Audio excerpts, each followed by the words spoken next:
또 믿음으로 주님 바라보며 기도하며 하루를 시작하는 우리 성도님들의 삶 속에 하나님의 주시는 비전, 하나님의 주시는 꿈이 가득하시기를 주님의 이름으로 축복합니다. 오늘 37장 요셉의 꿈 얘기와 요셉의 행방 불명되는 모습이 나오는데, 오늘 말씀의 제목은 19절에 있는 꿈꾸는 자가 오는도다 라고 하는 제목으로 말씀을 좀 나누려고 합니다. 창세기 37장 이제 오늘부터 시작해서 50장까지는 요셉이라고 하는 야곱의 11번째 아들 이야기가 나옵니다. 굉장히 많은 부분이 요셉의 이야기로 등장하고 있습니다. 요셉이 아버지에게 사랑받은 것, 형들에게 미움받은 것, 요셉이 버림받은 것, 그리고 야곱의 아들들이 아버지 야곱을 속이고 요셉을 팔아버린 것, 그리고 그렇게 팔아버린 것 같지만 오늘 마지막 절에 보면 애굽의 시위대장 보디발 집으로 요셉이 옮겨진 이야기가 오늘 이 37장 말씀에 나오고 있습니다. 여기에서 여러 가지 인간적인 모습들을 좀 살펴보고 영적인 교훈들을 우리가 좀 한번 찾아보려고 하는데, 첫 번째는 야곱이 가나안 땅, 곧 그의 아버지가 거류하던 땅에 거주하였으니, 37장 1절은 이렇게 기록되어져 있습니다.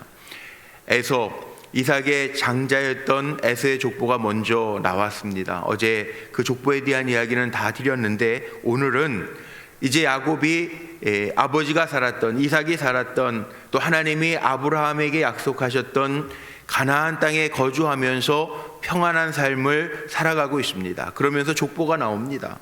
2절에 보니까 야곱의 족보는 이러하니라 그러면서 족보가 나오면서 누구 중심으로 펼쳐지고 있죠? 요셉을 중심으로 해서 이야기가 전개되고 있습니다. 이게 50장까지 갑니다. 오늘 말씀 속에 보면 왜 인간관계가 중요한가? 이게 참 부모도 부모 역할을 감당하는 게 참 쉽지 않습니다. 양육도 잘해야 되고 신앙적인 본도 보여야 되고, 뭐 요즘같이 힘들고 어려운 시대 자녀들 이거 잘 기르고 양육해야 되는데, 물론 학교, 교회, 자녀들의 교육을 대신하는 것도 있습니다. 그런데 가장 중요한 것은 가정 안에서 기초적인 것들이 다 이루어져야 된다는 거예요. 사랑도 받아야 되고, 사랑할 줄도 알아야 되고, 또 다른 사람을 배려하는 방법도 배워야 됩니다. 굉장히 중요합니다. 여기 오늘 보니까 17세 소년, 여기 17세라는 말이 무슨 의미가 생각이 납니다. 17세 소년. 요즘하고는 다르죠. 요즘에 사춘기도 초등학교서부터 사춘기가 시작되고 그러는데, 요즘엔 그런 표현도 잘 안 씁니다만 저희 중고등학교 시절에는 도덕교과서에 꼭 나옵니다. 이게 뭐라고 나오죠? 질풍노도의 시기. 그런데 여기 요셉이 17세 소년으로서 이렇게 나이까지 나오고 있어요.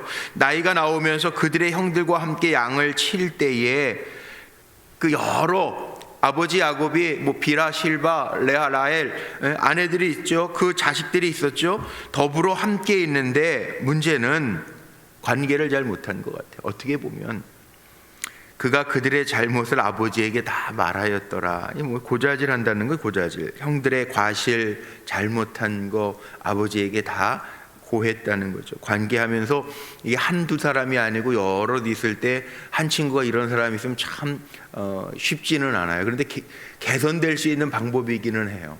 요즘에도 내부 고발자라는 말이 있지 않습니까? 기업에서 내부 고발자, 비리, 이런 거 잘못된 일 할 때 내부 고발자들이 있다 그러는데, 고발하지 않으면 고쳐지지 않는 거죠. 드러나지 않으면 사람들은 죄의 속성을 가지고 있기 때문에 감추고 살려고 하지 고치려고 잘 안 하는 게 인간의 습성이라는 거예요. 변화라고 하는 거 다 두려워해요. 나이가 들면 들수록 더 두려운 게 변화, 새로운 시대에 적응한다라는 게 참 어려워요.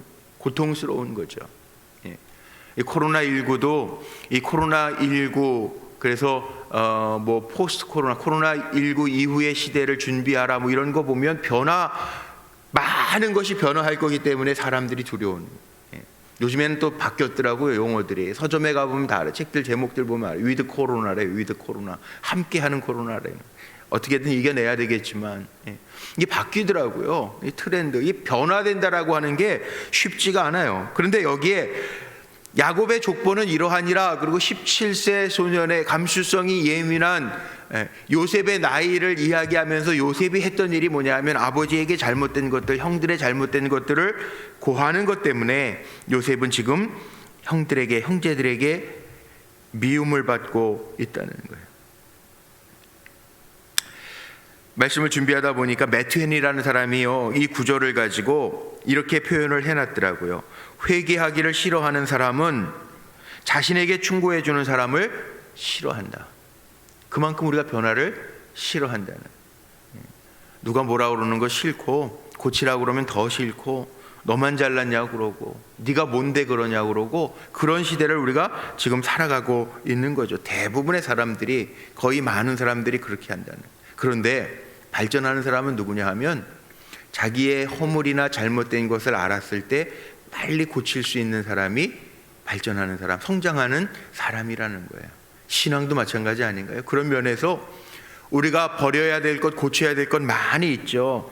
하나님이 때로는 성령을 통해서도 깨닫게 하시고, 사람들을 통해서도 깨닫게 하시고, 주의 종들을 통해서도 깨닫게 하시고, 하나님의 말씀을 통해서도 깨닫게 하실 때 도전받고 고칠 수 있는 사람이 하나님 앞에 더 성장할 수 있는, 그리스도 안에서 더 장성할 수 있는 사람이 된다라고 하는 것 우리가 기억해야 돼요.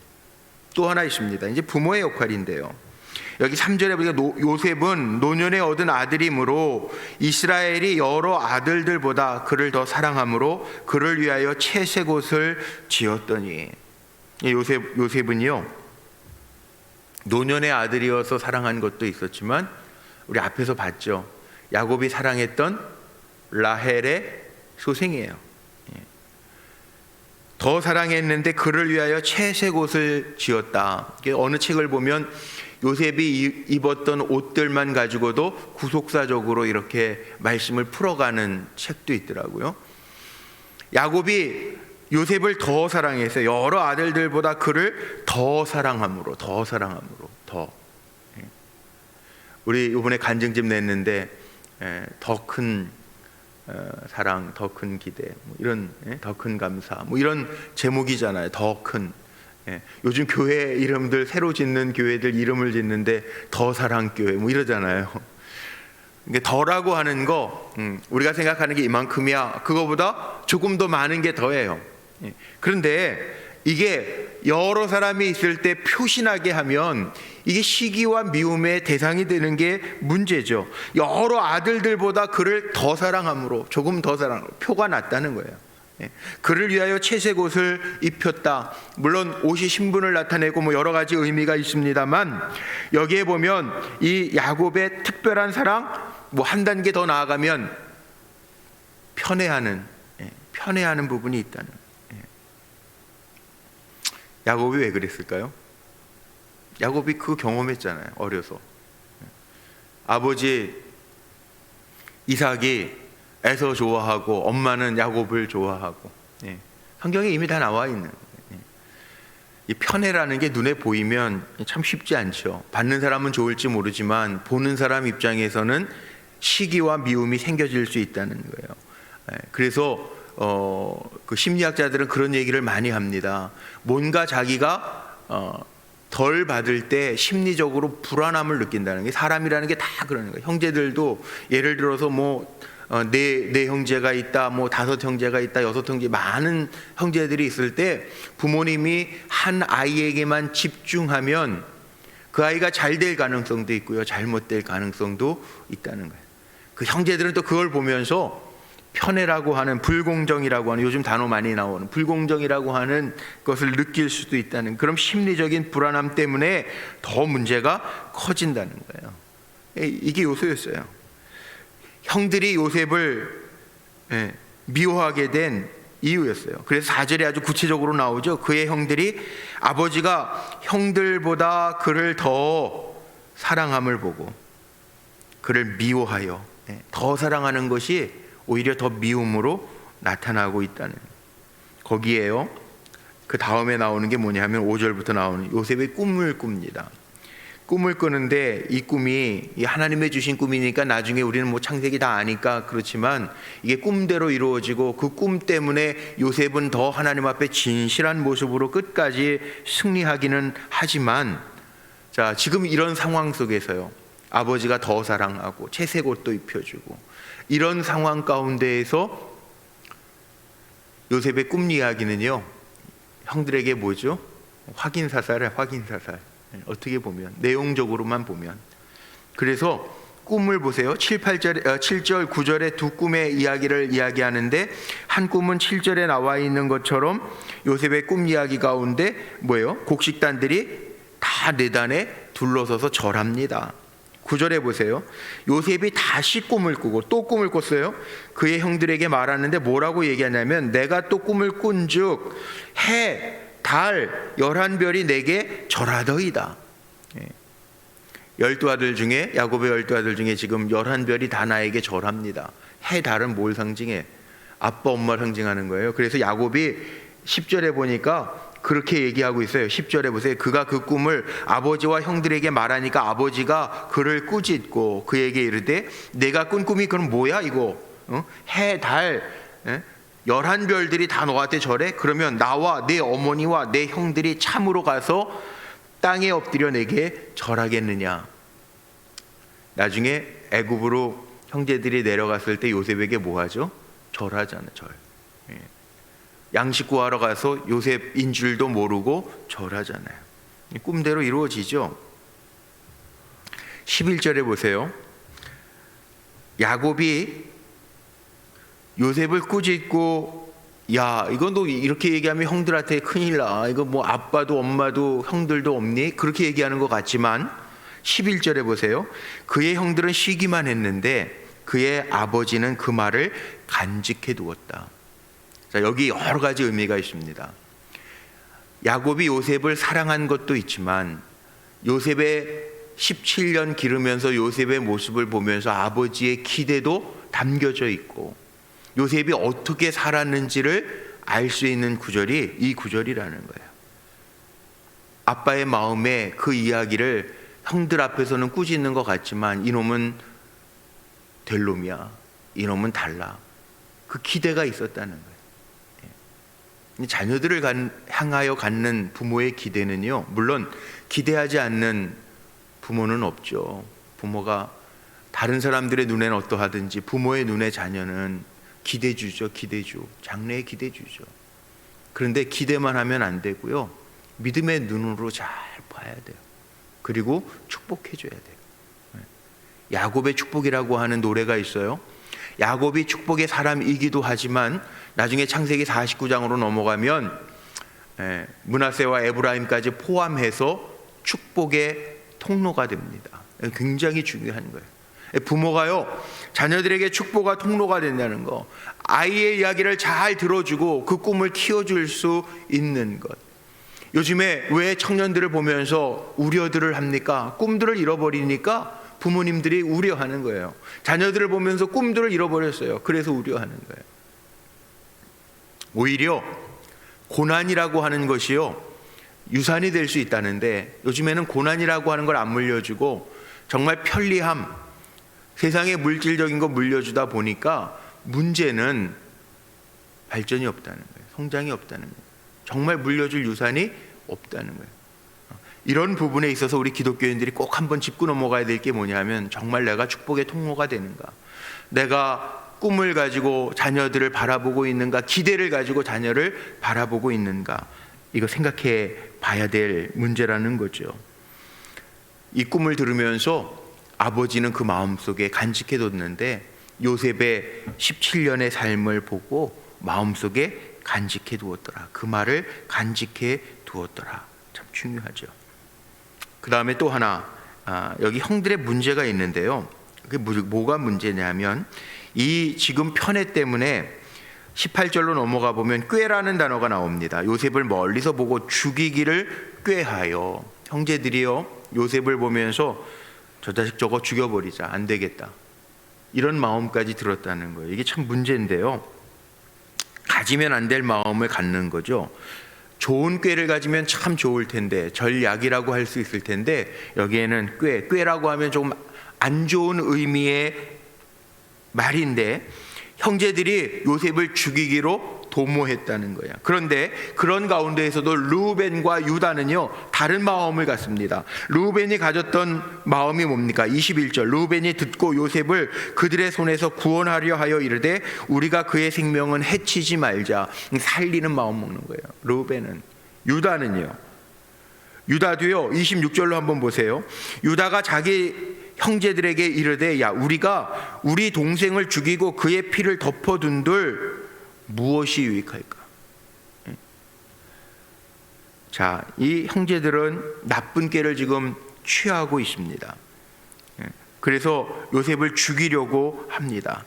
형제들이 그런 생각을 먹는 가운데에서도 그들 가운데 르우벤과 유다는 그 죽이고자 꾀하는 마음에서 조금이라도 더 나은 최악의 방법을 선택하는 것이 아니라 그런 가운데에서도 생명을 살리는 방법으로 지금 취하고 있어요. 살아가면서 사람이 좋은 사람도 있고 나쁜 사람이, 세상에는 나쁜 사람들도 참 많아요. 정말 나쁜 사람들도 많고 못된 사람들도 많고 남 등쳐먹는 사람도 많고 또 반면에 좋은 사람도 많아요. 근데 우리 믿음의 사람은요, 악한 꾀는 안 돼요.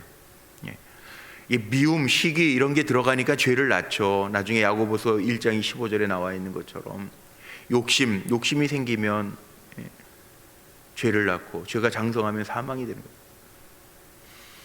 살아가면서 자기 자신을 잘 통제할 수 있다는 거, 악한 꾀에 빠지지 아니하고 살아갈 수 있다라고 하는 것도 지혜예요. 여기 지금 르우벤과 유다는 그 방법을 택하고 있는 거예요. 어떻게 해서라도 야, 이 죽인들 무엇이 유익하겠느냐. 그래서 손을 대지 아니하고 이스마엘 사람들의 손에 팔아서 결국은 요셉이 애굽의 시위대장, 바로의 시위대장 보디발에게 팔았더라. 이렇게 마지막 이야기가 전개되고 있어요. 우리는 살아가면서 넓은 길 가는 게 아니라, 대부분의 사람들이 다 가는 길로 가는 게 아니라, 형제들이 악한 꾀를 깰 때에도 그게 아니면 아니다, 그리하지 말자, 할 수 있는 좁은 길을 택할 수 있는 선택의 사람들이 돼야 된다는 거죠. 세상 사람들이 다 악하고 죄 짓는다고 그 편에 서는 게 아니라, 하나님 보시기에 그건 아니라고 그러면 아니요 그럴 수 있는 것이 신앙인이죠. 그래서 오늘 말씀에 여러 가지 인간관계들이 나와 있는 거예요.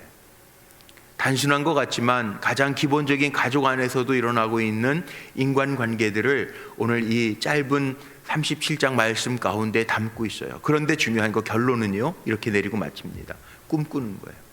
그 꿈은 세상에 허황된 꿈이 아니라 하나님이 주신 비전을 가지고 사는 거예요. 참 중요합니다. 꿈이 없다고요? 나이 들었다고요? 이제 나는 할 만큼 하고 살 만큼 살았다고요? 아닙니다. 오늘 예배드리는 모든 분들이 기억해야 할 것이 있습니다. 우리는 하나님의 백성이고요, 하나님의 주신 비전이 있어요. 꿈이 있어요. 그 꿈을 바라보면서 나아가는 거죠. 하나님이 기뻐하시는 꿈, 나에게도 있는가? 내 자녀 손들이 정말 하나님의 귀한 일꾼이 되어서 이 땅에서도 선한 영향력을 끼치며 살아가는, 영향력 있는 삶을 살아가는 자녀들인가? 꿈을 가지고 기도해주고 축복의 통로가 되라는 거예요. 되는 대로 사는 게 아니라 되게 하시는 하나님 바라보면서 하나님의 주시는 꿈을 지니고 살라는 거예요. 그 꿈 때문에 요셉은 계속 이야기가 전개됩니다. 하나님이 함께 하시고, 그 꿈 때문에 요셉은 인내할 수 있고, 그 꿈 때문에 요셉은 결국 승리해요. 저와 여러분도 마찬가지입니다. 오늘 이야기는 시작이지만 이 요셉의 모습을 보면서 이런 관계들 속에 하나님의 주신 비전, 꿈을 가지고 나아갈 때 하나님의 주시는 승리가 있음을 기억하고 다 승리하는 우리 귀한 믿음의 종들로 살아가시기를 주님의 이름으로 축복합니다. 기도하시겠습니다. 하나님, 오늘도 한날을 우리에게 주셨는데 믿음을 가지고 기도하며 하루를 시작하는 우리 사랑하는 성도들, 꿈꾸는 자가 되게 하시되 세상의 꿈이 아니라 하나님 우리에게 주신 세상보다 더 큰 꿈을 꾸며 축복의 통로로 마음껏 부려지는 은혜의 백성들이 되게 하옵소서. 미래의 목표를 세우고 또 주님이 함께 하시기 때문에 때로는 세상 속에서 살아가지만 믿음으로 인내하고 한계를 뛰어넘을 수 있는 믿음의 사람으로 승리케 하실 줄로 믿습니다. 우리와 관계된 많은 사람들이 있습니다. 우리가 하나님 살아가면서 수많은 관계들을 맺으면서 살아가는데 우리에게 지혜도 더하여 주시고 하나님의 복도 더하여 주셔서 그 복을 나누며 많은 사람들에게 선한 영향력을 끼칠 수 있는 지혜로운 사람, 다른 사람들을 살리는, 배려하며 살리는 영향력 있는 사람이 될 수 있도록 우리를 붙들어 주옵소서. 이 한날도 주님 의지합니다. 있어야 될 것 있게 하시고 넘어야 될 문제들 넘게 하시고 감당해야 될 사명들 능히 감당할 수 있는 성령의 능력과 지혜와 힘과 마음을 우리에게 허락해 주옵소서. 주님만 의지합니다. 바라봅니다. 보이지 않아도 지금도 나와 함께 하시는 주님이 내 곁에서 힘주심을 믿고 늘 승리하는 종들로 달려가게 하옵소서. 특별히 이번 주일은 2020년도 추수감사 주일로 지키려고 합니다. 어렵고 힘든 때를 지나지만 하나님, 어렵고 힘든 때이다 한다 할지라도 감사함으로 받으면 버릴 것이 없다고 했는데 우리의 마음속에 주님을 향한 감사 하나님 불러내게 하시고 기억하게 하시고 그 감사로 하나님을 영화롭게 할 수 있는 믿음의 종들이 되게 하옵소서. 어려운 때이기 때문에 주님의 사랑을 더 나눌 수 있는 하나님의 사람, 주님의 몸된 교회가 되기를 원합니다. 감당하라 하시는 사명 감당할 수 있도록 주님 곁에서 늘 힘을 더하여 주옵소서. 우리 주 예수 그리스도의 이름으로 감사하며 축복하며 기도하옵나이다. 아멘. 하늘에 계신 우리 아버지여, 이름이 거룩히 여김을 받으시오며 나라의 마옵시며 뜻이 하늘에서 이룬 것 같이 땅에서도 이루어지이다. 오늘날 우리에게 일용할 양식을 주옵시고 우리가 우리에게 죄 지은 자를 사하여 준 것 같이 우리 죄를 사하여 주옵시고 우리를 시험에 들게 하지 마옵시고 다만 악에서 구하옵소서. 대개 나라와 권세와 영광이 아버지께 영원히 있사옵나이다. 아멘.